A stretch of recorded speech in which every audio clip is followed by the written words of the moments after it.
Highest praise, glory, and honor to our loving Savior, Jesus Christ. We remember and cherish the blessed preachings and teachings of our dearly beloved parents in the Lord. Greetings to the beloved Almeida family, beloved preachers, beloved brethren, and visitors. Magandang hapon po sa inyo mga minamahal. Ako po ay nagpapasalamat sa ating mahal na Panginoon.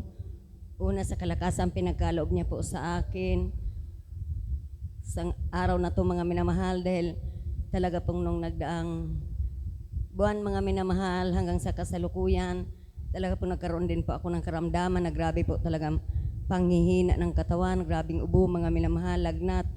Pero ang Diyos natin ay mabuti sa gawain na to mga minamahal. Hallelujah. Labis ko po yung pinasalamatan sa mahal na Panginoon, dahil ang ating mahal na Panginoon ay buhay at makapangyarihan mga minamahal.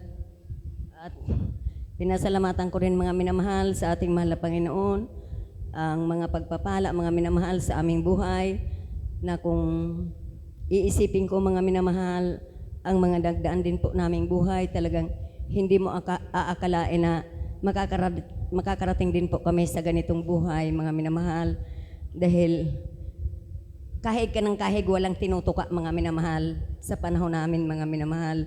Pero patuloy po kaming naglingkod sa ating mahal na Panginoon, dahil kahit na po wala kang makain, nariyan ang kagalakan na sa puso mo na paglingkuran ng ating pinakamamahal na Panginoon.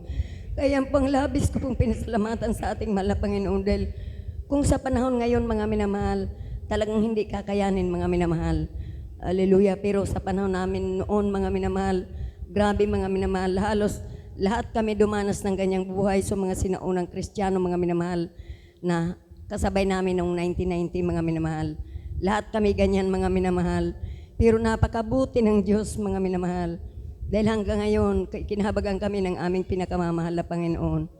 Hallelujah, praise the Lord. Grabe po talaga, pasalamat ko sa ating mahal na Panginoon, dahil hindi man po kami karapat-dapat.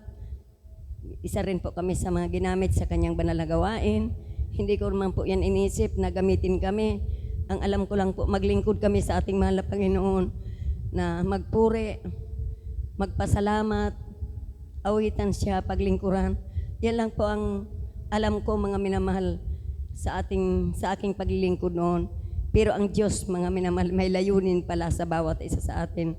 Kaya grabe mga minamahal, labis ko po yung pinsalamatan sa ating mahal na Panginoon, dahil doon po sa kinagisnan kong pananampalataya mga minamahal, dahil hindi naman po ako naging Katoliko mga minamahal.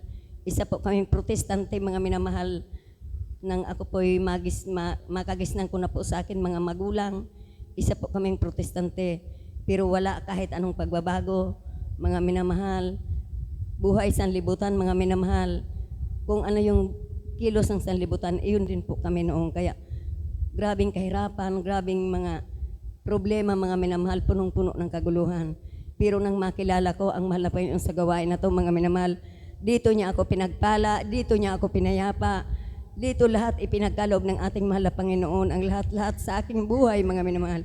Kaya grabe pong pasalamat ko sa ating mahal na Panginoon. Kaya ang lahat ng kapurihan at ang kapasalamatan tanging sa ating pinakamamahal na Panginoon lamang.